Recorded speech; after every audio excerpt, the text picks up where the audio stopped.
जी बिल्कुल जामशोर जे गुलशन शहबाद वारे इलाइक़े में क़ाइम टेंट सिटी में जो आयल बोड मुतासर जेके हिन वक्त जो पंहिंजे इलाइक़नि मां जो बरसाती बोड जो पानी निकाल थियण खां पोइ वञण जो सिलसिलो जारी है। DIG हैदराबाद पीर मोहम्मद शाह तरफ़ां पंहिंजे ॻोठ वेंदड़ जेके बोड मुतासरनि के ट्रांसपोर्ट जो बंदोबस्त करे ॾिनो वियो आहे। अचो त मौजूद जेके पंहिंजे अबाणनि कखनि ॾांहुं वेंदड़ जेके बोड मुतासरनि उन्हनि सां ॻाल्हि ॿोल कयूं, पुलिस जे अमलदारनि सां ॻाल्हि ॿोल कयूं त उन्हनि जो छा चवणु आहे। हा ॻोठ पिया वञूं, हाणे ॾाढा ख़ुशि आहियूं, चऊं था पंहिंजे माॻनि मकाननि ते वञूं। हाणे ख़ुशि चाहियूं त पंहिंजे माॻनि ते मोटी वञूं। असांजो ॻोठ गुलबरोड़ आहे, तालको वारा कंबर शहदाद कोट ज़िलो। उतां खां असीं आया हुआसीं, हाणे पंहिंजे तरफ़ ॻोठनि जे तरफ़ वञी रहिया आहियूं, माॻनि जी तरफ़। पुलिस जे तरफ़ां साईं असांखे DI साहब हैदराबाद ही गाॾी मोकिले ॾिनी।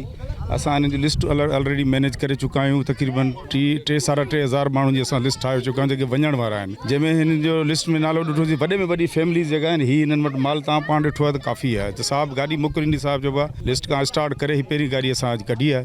हिन खां पहिरीं पंहिंजी मदद काफ़ी पाण बि विया आहिनि ऐं मज़ीद अञा बि असां जेको आहे हिन कोशिशि में लॻा पियो जीअं असांजो ट्रांसपोर्ट जी असांखे फैसिलिटीज़ मिलंदी वेंदी त हिननि खे असां इंशाल्लाह शिफ्ट कराईंदासीं। बिल्कुलु असां जेको आहे हिते असांजा महिमान हुआ आयल पंहिंजनि बोड मुतासिर इलाइक़नि मां।